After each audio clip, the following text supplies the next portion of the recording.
Yes. Yep. All right. Okay. So Am it's I so, coming out clear? yeah, Okay, it's always awesome. funny because the knots that I find in my headphones, I couldn't do it if I tried, right? Like, I'm like, how in the world do I get it so tangled? I couldn't, if I tried it to do it myself, right? Boy Scouts can't even make those kind of knots. It's crazy. Hey, it looks like everybody's coming in on the phone. What's up with that? That's kind of interesting. All right. Sure. Okay. Yeah. Okay. Good afternoon, everyone, and welcome to the 8th live broadcast of Conversation with Cal, a series presented by U.S. Department of Education, Office of Small and Disadvantaged Business Utilization. Thank you so much for joining us today. We are happy to have you all here. I want to make a few comments before I introduce my boss, who will be introducing today's guest. First of all, you'll notice that if you're not a presenter for this event, both your microphone and camera are muted and cannot be unmuted unless done so by me. Conversations with Cal will be recorded and uploaded to our website. In the interest of time, there will be no question and answer session. However, we still want your feedback. If you have any suggestions about topics you'd like to hear more about, specific questions you'd like answered in future session, or individuals you'd like to hear from as a small business, shoot us an email at small.business@edu.gov, and we will be happy to consider the content for the series. Please keep in mind that all iteration of these series will be interview-based in nature. You may submit questions through the chat during the event, but we may or may not present them based on timing and flow. Questions not answered today may be answered in a follow-up event. Now that you have a better understanding of how this project will run, let's begin. I'd like to introduce you to my boss, Mr. Calvin Mitchell Jr. He's going to introduce you to today's guest of honor. Take it away, Calvin. Hey, thank you, Samara, and thank you for putting this together. I think I saw somebody said in the chat that there may be an issue with the link, so maybe we can figure that out while we're moving along. But I guess that explains why everybody was coming in on phone. But at least they still were persistent enough to come in. This is Conversations with Cal.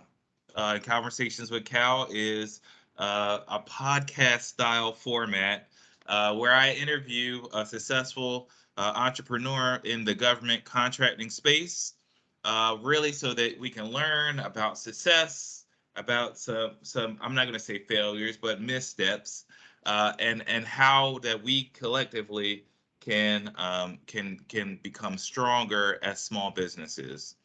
So today we have a real treat. We have Dr. Albert Lee, but I'm going to refer to him as Albert throughout the presentation. But he's the founding partner and expert economist at Summit. He has extensive experience in managing and consulting engagements involving diverse teams and academic experts, economists, and other professionals. Dr. Lee is an expert in econometric modeling and statistics sampling. That is already way above my head. Prior to founding Summit, he was a senior consultant with Bates White LLC, where he specialized in econometrics, quantification, and economic damages in antitrust and mass tort litigation. Dr. Lee participated in some of the largest cases, including the vitamin antitrust litigation, the W.R. Grace asbestos litigation. He was also manager in a quantitative analysis group at KPMG, where he supervised projects involving sophisticated geometric and sampling techniques. He designed, implemented, and supervised a number of sampling engagements for Fortune 500 companies. At Summit, Dr. Lee has led many econometric sampling and program evaluation engagements. He has also prepared expert reports and testified in depositions at trials. Dr. Lee has lectured on graduate and undergraduate level economics and statistics, in econometrics at UCLA, Columbia, George Washington University. He received his PhD in economics from University of California, Los Angeles, and a bachelor's in economics and mathematics from University of Southern California. Wait, you went to UCLA and USC? Aren't they rivals? They are. That's why I'm a little bit schizophrenic. Yeah, I was gonna say, what shirt did you probably couldn't wear a shirt from either one. He's the ASA accredited statistical professional. Dr. Lee serves on the board of visitors at the economic department at UCLA, and he's also a trustee at Harvey Mudd College. Please welcome Dr. Albert Lee, who I will call Albert. Wow, So you would Kevin, have more applause. I should get some applause for being able to get those acronyms, and some of those things I have no clue what they are. Probably got to Google it later. Welcome, sir. Thank you. It really is an honor, to be here. And first and foremost, the biggest badge of honor that I wear every single day is a small business owner, and I think that it is in that capacity I'm here. Yeah, and look, I was teasing him. I said, no slight to everybody else, but you may have been the most smartest person that, that I've interviewed. And he's so humble and gracious, and so we laughed it off. But a tremendous resume. So, just for those who are on a call, we kill the mic and we kill the video, and basically hold on, let's take the headphones out. We kill the video, we kill the mic, and really what we do is we have the engagement, and then if you have any questions or anything like that, you can put it in the chat. Sometimes if I see them, I might try to weave them in. Sometimes if I don't see them, they don't get weaved in, and then maybe if we do a round two, we'll bring them out. So, Albert, are you ready to go? I am ready to go. All right. So, you had a really impressive West Coast learning adventure, and it sounded like you had some really good jobs, and you had a great career. Why would you ever start your small business? What made you decide to do that, and what was the thought process behind it? That's a very good question, Kevin. So I think that as we were talking about, a little bit earlier before the call, adversity and success, they interweave with each other, and they are like waves. You don't know which wave is which and which one is actually pushing and which one is pulling. So the long answer to your question is, because my parents were entrepreneur and my grandparents were entrepreneur, and so it's a little bit in my blood. I have seen how they have done it. I've seen their experience. I have seen their struggle. In some sense, what we are very different is I'm a first generation immigrant in this country, and maybe the biggest difference is I have the education that I had, and my parents did not graduate from college, and so. I thought to myself, if they could do what they did with all my fancy degrees, I should be able to do some of it. And I still have highest regard for my grandfather and my dad, who themselves are entrepreneurs. But the very, very things that kind of like caused me to start, my Start Summit. I mean, to this day, if you ask me or my previous employer, if I get fired or I quit, probably we don't actually kind of like have the same answer, but the results were the same. And that is, I was about 35. I was at my previous job, and I was not completely happy for a whole host of reasons. And I said to myself, if anybody's going to be screwing around with my career, it better be me. So with that push, if you will, I started Summit. In 2003, we just celebrated a 19th year. Wow. So if you don't mind me backing up, we were joking around earlier, Sure. and we were talking about that you're a native New Yorker. I forgot to ask you, Mets or Yankees? Mets all the way. First generation immigrants. Mets is a team for immigrants. So look, growing up in Maryland, I went through the glory years of the Baltimore Orioles, but there was always one team that always that always defeated the Orioles, and that was the Yankees. So I was hoping the Yankees weren't what you said. So if you know, so your mom, so you came from a family of entrepreneurs, and I think it's Yeah. always amazing hearing the stories, the immigration stories, right, and how people migrate to this country for a better future, and their kids often exceed the expectations of the parents, right? What exactly what kind of business did your family have? Yeah, good question. So the family holdings, is or was in Hong Kong, and so where I was born, and it was a business that it started from my grandfather, back in the 30s. It was an Wow. electric plating business. So like a watch, for example, you have a watch case, and the watch case is shiny. Sometimes it'll look like silver, and sometimes it looks like gold. But the whole thing is not solid gold, or the whole thing is not solid silver, right? There's a plating around it to actually make it shiny. And my great grandfather was, part of that process. He learned, how to do that. That chemical process, and that essentially give the family a start.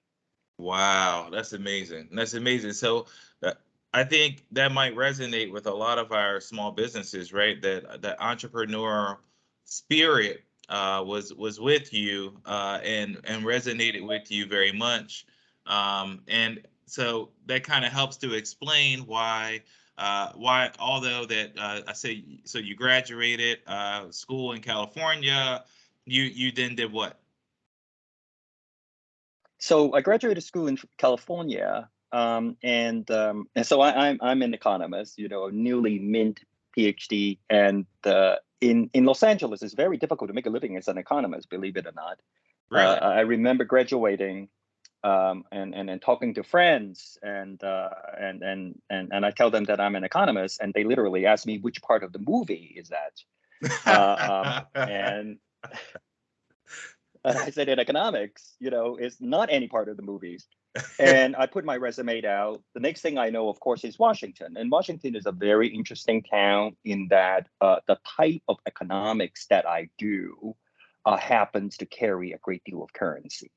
And so my first job was at KPMG, and somebody hire me, pick me up, and I just moved across the country and never really quite looked back. So since 1999, I had been a resident in the district. Wow. So well, I guess it took some courage to go to California from New York, right? You didn't mind crossing the country, and so you just knew there were opportunities here in DC. You didn't have any family or anything here, right? No, no, no. I have a job, and that was it. No friends, and yeah, that's how I started. Wow. But I kind of feel like the spirit of your family and your grandfather, right, coursing through your veins, coming from Hong Kong to this new country, right? And one of the largest cities in the country, right? So I think the boldness and courage is something that's deep in your DNA. So not knowing anything about DC, I'm assuming, right? You just come to DC, you come to work for KPMG, and how does that go? That went very well. And the reason why that I tell you that it went very well is because to this day, my manager at the time is still a friend of mine. We Wow. still talk at least twice a year. My senior manager at the time is still an active collaborator of mine. We were talking about LinkedIn. My old partner at KPMG, who just recently retired, and every single time when I post something on LinkedIn, he is the first person to like it. Wow. We have not seen each other for decades, but when we have graduated, when we were 10 years into our business, he was the first to say congratulations. And then, when about 20 years into our business, he's the first to say congratulations. And that's a reason why that I think it's a tremendously positive experience. Not to mention that my very, very first client at Summit is the very first client that I had at KPMG. So client follow me, if you will.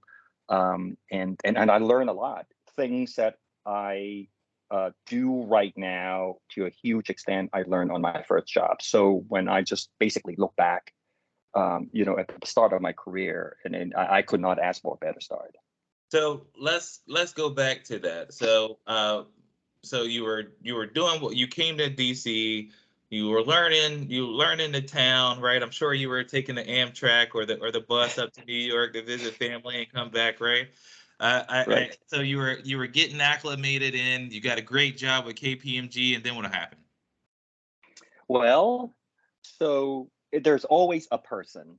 The person who actually started, the division that I was in KPMG went out on his own, and he started another company, which is my second job, called Bates White. And of course, what do you do when you start a new company, right? You go back to your old company and start calling people. And I was one of these people that they call. While I was not the first generation hire at Bates White, I was probably the second generation. And so, I went, and I knew that the line of business, it's very different. But I learned, this new business called litigation consulting. So at KPMG, we were primarily doing a big company and government consulting. At Bates White, I learned about how to work with testifying experts and to work on some of these, big cases that you have alluded to at the beginning of, of this podcast. Wow. Okay. So, guy convinced you to leave KPMG. I guess your mentor, your colleague, and now you're rocking and rolling, right? Looks like you got some good exposure. And then what happened? Well, I don't know about the rocking and rolling part. I think that another thing that I realized, and I think that people that was actually within the reach of our sounds would probably need to know is culture matters a lot. And what you do is one thing.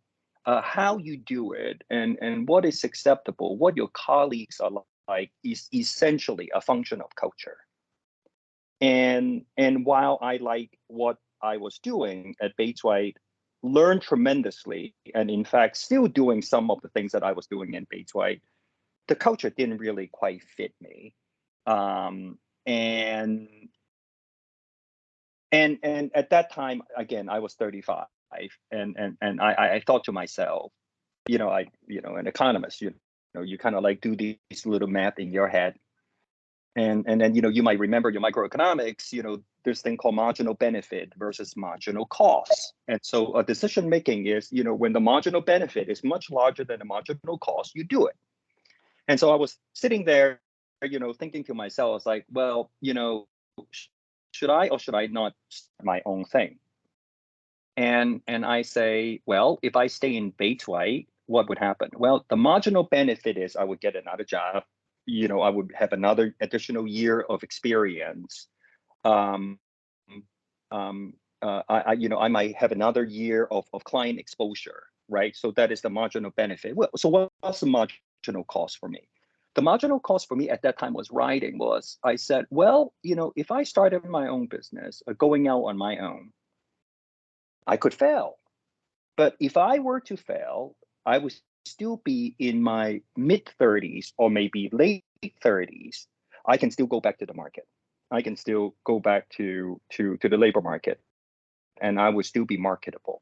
And so I thought, when I was actually thinking about that math, and I say, well, actually, if I need to start, this is the time to start, because, I have to kind of like, plan a little bit of at the back end when things are not working out exactly as I think that it would, then I have a plan B.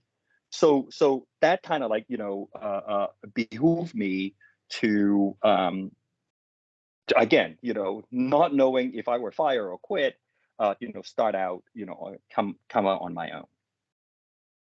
Wow. So just a question. So I always ask this because it takes a level of boldness, right, to leave that comfort zone and go into an area in which you're unfamiliar, right? Despite your family history, right? You yourself haven't owned a small business, right?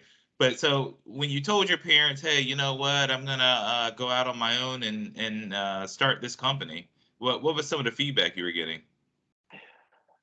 Well, my parents, generally speaking, were very supportive, and I am absolutely sure that they think that I was out of my mind, but they didn't really quite said it. My mom, essentially, both my parents say, of course, good luck. But in my mom's case, just like any mother, she did what she could, and she was in Hong Kong at the time, and she sent me a lucky charm. She said that, this is the lucky charm. This is a lucky charm for you. Put it somewhere that is prominent, and so that you can remember. And I did. My dad, on the other hand, was very interesting. My dad kind of like, he himself a business person, and asked me some pretty practical questions. It was like, well, do you have your client? Do you have this? Do you have that? What are you going to do? And but he asked it in such a way that he asked so that prompted me to think about some contingencies, but he never asked me in a threatening way that ever made me doubt myself. So I thought that was pretty good. My grandfather was still alive at the time. My grandfather was all for it. My grandfather barely had a third grade education when he started his business. And he said, with all your fancy degrees, if you cannot start your business, who could? Yeah, so, I love that. My dad was also entrepreneurial. He started a construction company, but he was very leery of me doing anything outside of having a 9 to 5, which was very interesting. That's why I asked the question, is because just because you come from a lineage of entrepreneurs doesn't mean that they know the risk, they know the struggle, right, and not necessarily mean that's right. That they want you to go that route. I'm thinking about this quote, Dennis Whaley. It says, failure should be our teacher, but not our undertaker. Failure is delay, not defeat. It's temporary detour, not a dead end. Failure is something we can avoid only by saying nothing, doing nothing, and being nothing. Absolutely. And I love what you're saying, because that, like you I mean, in a really smart way, basically said, what do I got to lose? Right. I mean, that's exactly right. And I said, since you quote buddy, it's going to be paraphrasing. Neil deGrasse Tyson, the famous astrophysicist that who appears on television every now and then, he has this wonderful quote. He said, "Know enough so that you know that you are right, but don't know enough so that you know that you are wrong." Because if you know that you are wrong, sometimes that is this inhibition that actually stops you from doing things. But if you just know enough that you are roughly on the right track, that gives you the impetus to try. And I think that if there is nothing that characterizes an entrepreneur is the bias towards action, right? Try, do it, give it a whirl, and see what happens. Because if you don't do anything, right? I tell people this. I said, if the market beats me, it's one thing. But if I defeat myself, I have nobody to blame but myself. So I cannot talk myself out of it. I cannot be too scared. And sometimes, then it's a matter of courage. Yeah, yeah, I like that. Steve Harvey has this. There's this whole discussion where he talks about a lot of times we're afraid to jump, right? But it only takes one step, right?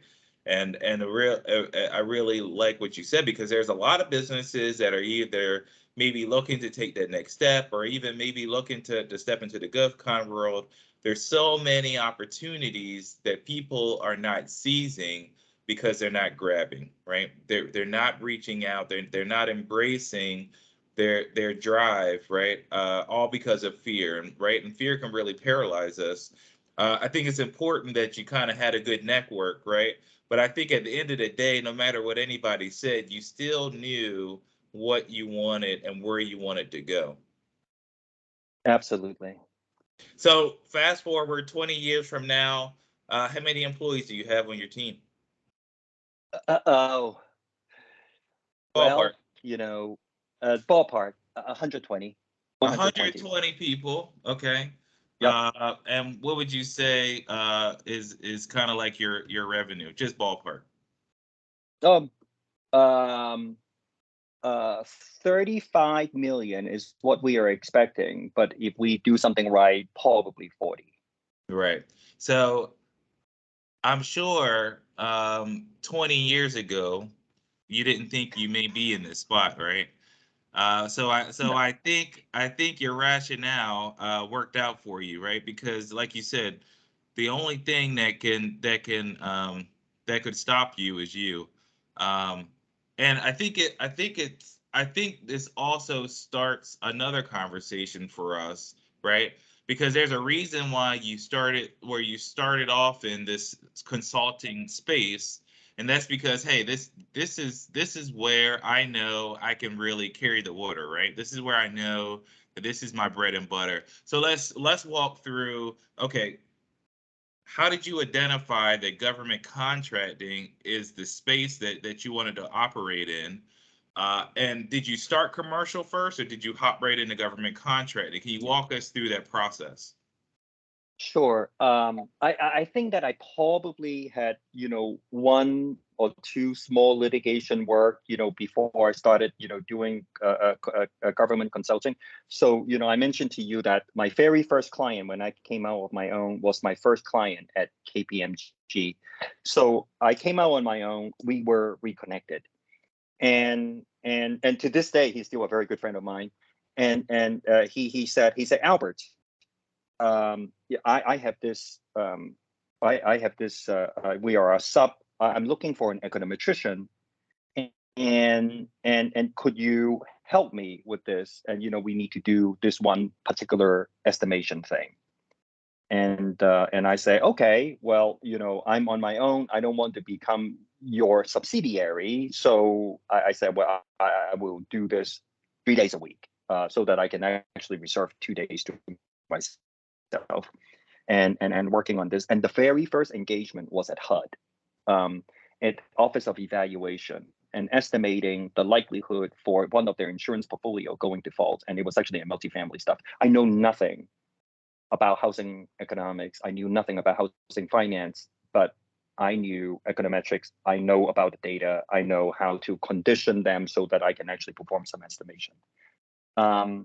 It turns out that very office, I have developed some very strong connection to this day. 20 years since, that office is still my client, and I'm working through the third director right now through them.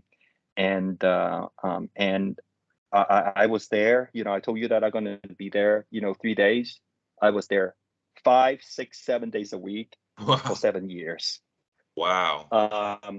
I literally tell people that we started a company at the basement of HUD, and that's what we did. And then through that networking, talking to folks, then my client said, "Well, you're on your own. Well, why don't you go get a GSA schedule?" And I was like, "What is a GSA schedule?" and and he taught me a GSA schedule, and then somebody said, well, can you be an 8A? I was like, what is an 8A? And so he taught me, how to do this. And And one of the things that about working with the federal government is it does take a little bit of these overheads, right? These fixed costs that you end up paying. And once you actually pay these fixed costs, then you would be insane not to use it. And that's the reason why that next thing I knew, I became a government contractor. And first working with HUD, but primarily is the notion that we put in all these fixed costs and all these investment, and so we just kind of like run as far with it as we could. All right, so I want to unpack a little bit here. Sure.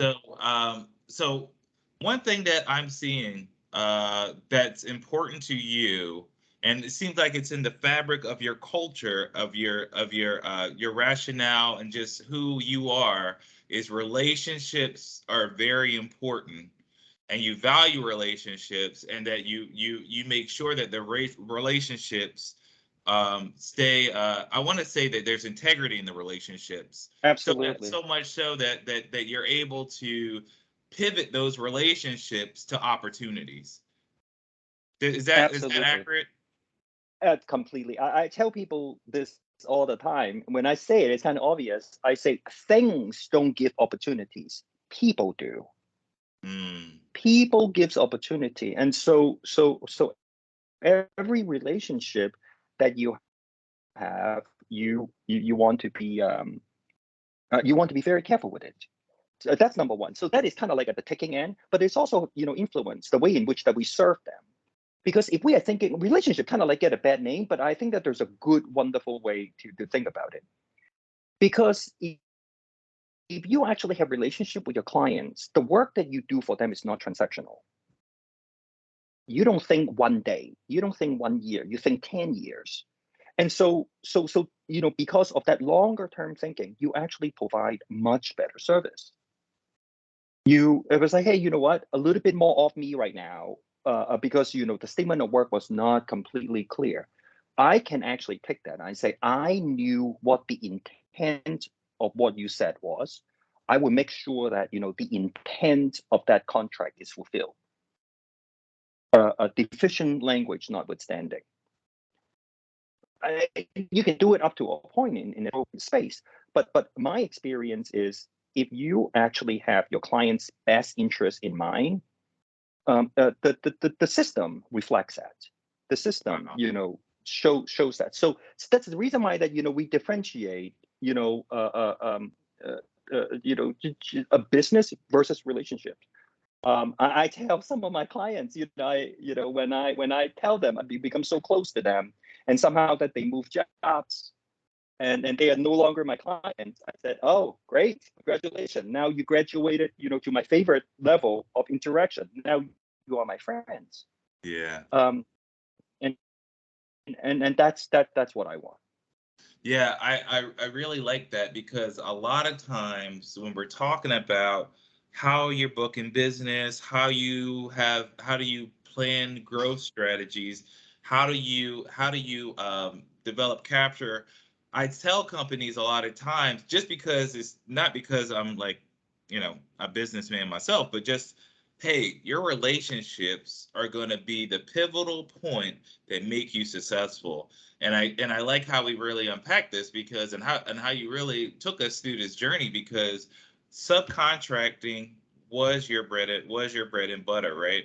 That was your first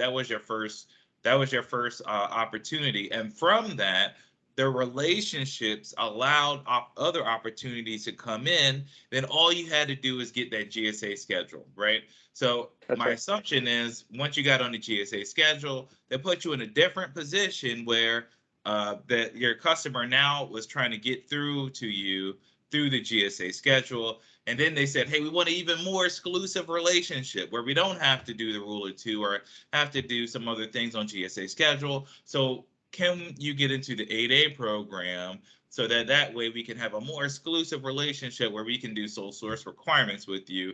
And that's all predicated on that initial relationship that you developed. Absolutely. And that relationship is one that's actually based on absolute impeccable service. And the byword of Summit Consulting is service. I tell people this. I differentiate deliverables, which is a technical thing that we provide to people, But at the very, very core of what we do has to be service.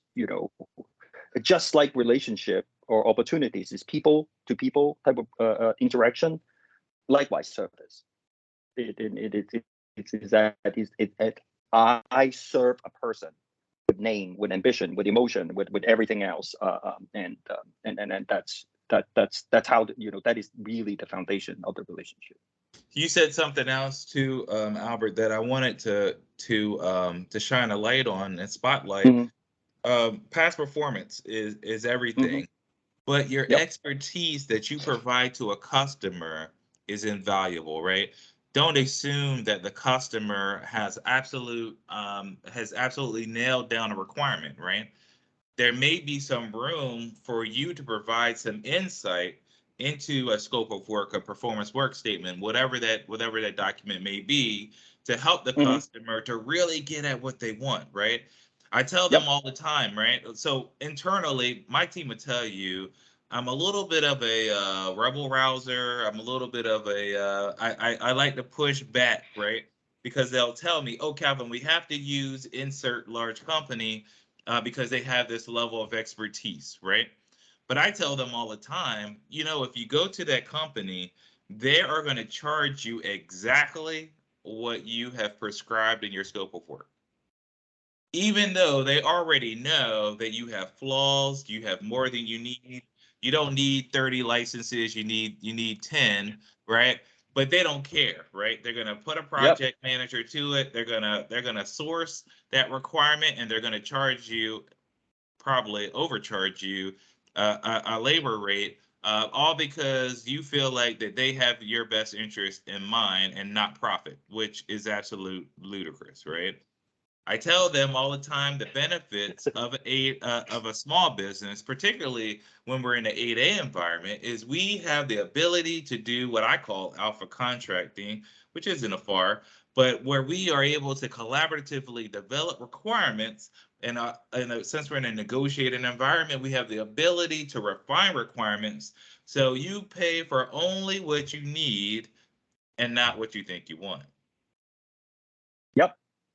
And Kevin, you're absolutely right, about that. And there's another thing about, working with small business too, and as compared to when I was in KPMG or, elsewhere, and then Summit, for example, because it's a small company, so presumably the bureaucracy is not going to be as large, and say that, a KPMG, and if I need to go back to my managing partner, and I said, we are going to have a thinner margin on this particular project because I think that, of this or, the other, sets of criteria. I can always put service first. I can always put the relationship and the servicing of the client about profit up to a point. You cannot do it forever because, you go bankrupt, but up to a point, you serve the client. You say, hey, you know what, because the client is a little bit in a jam, we need to do this. We need to get it through. And if we do it, with the right level of sincerity, then I think that the market rewards you. Even if it is not with that client, good word would spread. They would say, oh, Summit really bailed me out here. Really get me clean up with that, audit finding or whatever, right? Then all of a sudden, we have that flexibility. I am financially accountable to my business partner, but at the same time, I can always balance that with my service commitment to my clients. And I think that in a small company, I can do that. If some of my managers come and say that, you know what, I'm at that trade-off, I can talk to them. My back office is not 3,000 miles away, and then I don't have a whole bunch of shareholders that I need to answer to. I have stakeholders who are my clients, who are my staff, and they espouse, my ethics. And then I think that, that's the reason why that is important. Fantastic. And we should always give small company a chance. Not because of charity, it's because that they do better work. Yeah, and so it's funny you say that. I was on a call with the executive office of the president and some other OSDBU directors, and we were really talking about this concept that there's better value in the small business marketplace than you would have with the larger big box companies, right? And it's fascinating that quite frankly that I'm having to fight against something that in some ways is obvious, right? But it goes back to the idea that we have to educate our customers, right? You're my customer, right? But federal student aid is my customer, right? Office of Elementary and Secondary Education is my customer, right? So being able to inform your customer of the requirements and helping them on the technical side adds a lot of value. It was just talking to another small business not too long ago, and they were providing all this insight in terms of licensing, right? And saying, hey, customer, you don't need 60 licenses, right? You need to have 20 licenses, right? And the customer was like, oh no, right? Now the Right. large integrator, right, who's selling this software said, oh, we'll give you 60, no problem. We'll give you 60, no problem. But I said, that's the value proposition, right? And when you're engaging your customer, right? So let's go back a little bit, because I want to talk a Mhm. little bit about growth, right? Because it sounded like Okay. growth started happening pretty quickly. How were you able to scale up? How were you able to grow the business in a comfortable way? Well, so Kelvin, I want to say that growth did not happen, too fast. Um, so I started the whole thing by myself, and I remember adding the first staff about maybe 3 years in, maybe 2 or 3 years in, and then the second, and then slowly. Um, I kind of like remember having 5 staff, and 5 to 15, it was a little bit of a blur, and 15 to 50 was a big blur. So the question is, like, why do I want to grow? So I'm an economist by trade, so I kind of like reason these things, with economics terms. When I am by myself or when the company is very small, division of labor is not possible, right? If it is only me, I have to do everything. I may be good at econometrics, but I'm horrible at invoicing my clients, and I'm horrible at accounting, and so that would not allow me to devote all my time and all my energy to do something that I'm really, really good at. So needing to diversify is one impetus for growth. The second impetus for growth is project comes and go, right? Sometimes I do a project, sometimes I don't, the project disappear. But if I am large enough, then I have what I refer to as internal insurance. This project disappear, yeah, I have another project coming up. So I can actually, quote unquote, play my chances. So I can do that. And then of course the third thing is about, once you actually have these instruments, GSA, 8A, and whatever, it doesn't matter if you're 1 person, 10 person, or 15 person, right? It's the same thing. And so I might as well just use it because it's fixed cost, it's not a variable cost. So those are the three impetus that I have, about growth. And for years and years, we were a one contract company for a long time. And this again, this interweave the opportunities versus adversity. And lo and behold, we lost that contract. Oh, wow. So lo and behold, we lost that contract. And I remember, somebody with me and said, boy, oh boy, what are we going to do right now? I said, I guess, we will figure out. And you know what is the funniest thing, Kevin? If I have to kind of like trace back to Summit's entire trajectory, the starting point for us to really take off is that moment when I lost that contract. And the reason being is it freed me from just being a worker bee. It gives me a little bit more time to reflect, to manage, to think about alternatives, to think about all the other opportunities that were out there. So all of a sudden, I get free up, to do all these other things that I should have been doing, except for the fact that I was too busy doing this one job that I was not doing. What a powerful lesson. Huh? What a powerful lesson, right? Sometimes we fear loss, but instead of fearing loss, we probably should embrace the gain, right? Absolutely. It sounded like there was so much growth that actually happened out of that loss of the one contract, that you really became able to really focus on capture, right? And I think that probably resonates with a lot of small businesses, right? Maybe you're one person with a consultant, or you're one person, and you're trying to build this business, and you're probably looking around like, wow, this is kind of getting overwhelming. But I think what you're highlighting is, in your story, is that it's okay to be reflective, right? I think when we went, I think it was Raul, from CollaboraLink. He said something very, very similar. As a business owner, you got to take time to be reflective, right? Absolutely. Yep. Absolutely. And and sometimes we're bigger right now, and I have some of my staff very, very invested in this one particular project, and for one reason or the other, the project either appear or disappear. And I told them the same story. I said, listen, just because that it disappear, it doesn't mean that your career is suffering. You may think that, but it need not to be that. And the difference is how you deal with the free time that you have right now. That determines whether or not you're successful or not something that had happened. It's really now. What are you going to do? That really determines the trajectory. So we lost the contract. You became a little more, I'll say, high level, right? Because I'm not doing the worker bee stuff.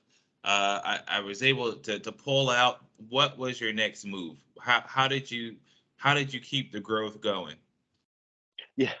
So, well, of course, another thing that I tell people is luck has a lot to do with what we do. And if people if people kind of like tell you that, it's because I'm smart or whatever. No.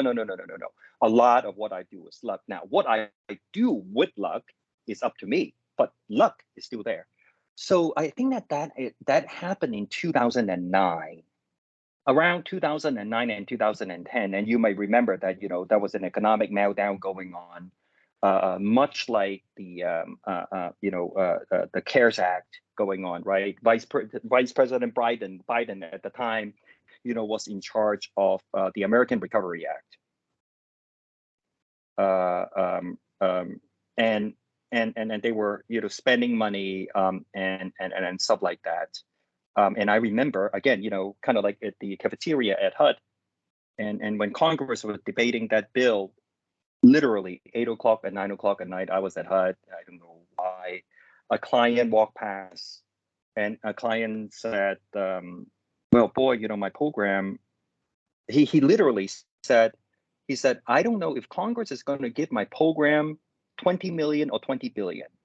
They are sorting it out right now as we speak. But he said, tomorrow, I know that I would have a new program that I would need to run. Come to my office. Wow. and so that we have a new lease on life, on that. Wow. But it goes back to, right there. Yeah, there was some luck there, but there was also some work in the relationship, right? Doing the right things, putting yourself in the position for that opportunity to open up, right? And so it goes Absolutely. back to the Yep. power of the relationships and some of the other things that we talked about as well. Absolutely. Yep. All right, Samir, can we have 5 more minutes? Because I mean, this is really this is a good conversation, and I would like to talk a little bit more about one other topic. Yeah, What say absolutely. ye? Okay. All right. So I want to go back and fast forward. You graduated from the subcontract, and now you're in a prime contract position. You're starting to build the company, and you decide to do 8A after that. How did you make the decision from whether 8A or GSA schedule is the path? And Yes. did you ever start bidding, and how did that process go? So we did both. I mean, the client instigate, that said that, you really need to get an 8A stuff. You really want to, get a GSA. And I'm lucky enough to actually get both. Not perfectly. In a lot of ways, when I kind of like look back, there's some tinkering that I could potentially do, but I mostly got it right. And then, the very client told me and said, I had a contract at USDA. It expired. We are absolute in a jam right now. We need an 8A company that who could partner with us. Right. And clients, I trust you. I think that you are the right firm to do this. And then he introduced me to that client. Again, I think that was 15 years ago, and we're still in that office. Wow. So again, doing the good work, building those relationships, even allowed you to branch off somewhere else, right? Right. So and allowed you to kind of build your business in that way. So how did you manage your growth as you went through these contracts? Some days better than others. Um, um, not everything is sunshine and rainbow and cherry, and cream. There's something that we kind of like grow and that it contracts. But one thing that we learn a little bit later on is somebody make I had a business partner. He went to business school, and he's very much into doing strategic plans. And I remember that we had our first strategic plan at that time. Our goal was hoping to be a $10 million company, and when it actually come to that strategic plan, the guy that actually helped us said, I think that you guys lack infrastructure, because my business partner was doing HR, I was like doing this. I have somebody that who might or might not be capable, doing accounting. And the guy said, I think that you guys need to invest in your infrastructure, because without those right infrastructure, it would stop you from growing. And so we put the infrastructure in, and that's how we kind of like set the stage for the next growth and maybe manage our growth a little bit. Because I mean, without that decision, we would not be where we are today. Wow. Yeah, and so how did you find the company that helped you with the strategic your strategic plan? How did you stumble across them? Because there's a lot of companies that are offering a lot of services, right? And I always tell companies, you look at you can't trust everybody, right? Because they may try to sell you the Brooklyn Bridge. So I believe in serendipity, meaning that I believe plans, but then again, I also allow things that is actually not in the plan to happen, and I think that's vital. And this guy came about because my business partner read his book. As it turns out, that he did not even live in the United States. He lived in the United Kingdom. He lives outside of London, and my business partner emailed him, called him. And my business partner almost somewhat apologetically said, we are a tiny little company. There's like 15, 20 of us. We are about to be, 10 years old or whatever. And do you work for a small company like this? And the guy said yes. He literally flew over, from London and sat with us like for 3 days, and worked it with us. And I think that the big difference was we organized a group of wise men or women that we had. So we were sitting in a conference room. He was moderating, and I invited my first client, some other teaming partners sitting down. They were kind enough to spend about a day and a half or 2 days with us. We opened up our books. We talk about everything, and they gave us really good feedback. So the strategic planner organized and arranged for it, but the contents came from trusted sources, came from some of our teaming partners, and came from some of our clients. And they said, do this, don't do that. try this, don't try that. So the content, you know, to some extent it is actually within our control, and we get it from sources that, you know, we really trust a lot. Wow. So Albert Lee, owner of Summit Consultant, thank you so much for this riveting discussion. I learned so much from you today, and I know the folks on the phone learned so much. Samira, we got to do a part 2 with Dr. Lee, okay? Well, Kelvin, keep doing what you're doing. What you are doing right now, as I mentioned to you, I wish that we had something like this 20 years ago. Then I would make much fewer mistakes in my career. And then, you know, I would get much better encouragement as well. Because I tell people this. I said, if an idiot like me can do it, a lot more people can really do it. Well, hey, I appreciate your time. I appreciate your contribution. Again, I always say the small businesses are the wheels that keep America moving, and you're a testament to that, right? I really appreciate the time. We're going to do a round 2. I will make sure that happens. So Samira will work with Kate to make sure that works. And Thank then you, sir. we're gonna keep the conversation going. If you have any questions that you may want to pose for our next session, you can put it in the chat or you can email us directly. And if Albert is okay if there's someone that wants to contact you, should they go through Kate or directly through you? What say ye? Kate probably is because she funds it. That's all. I will be, you know, a quarter of the man that I am without Kate. So look, trust me, I know how it is because without my staff, they will tell you I would be all over the place, right? So a lot of times they manage their boss pretty well, and I'm appreciative of those contributions. So again, thank you. And thank you so much. Have a great weekend. You have a great weekend 4th. too. Happy 4th of July. Go Mets. Samira, do you have anything?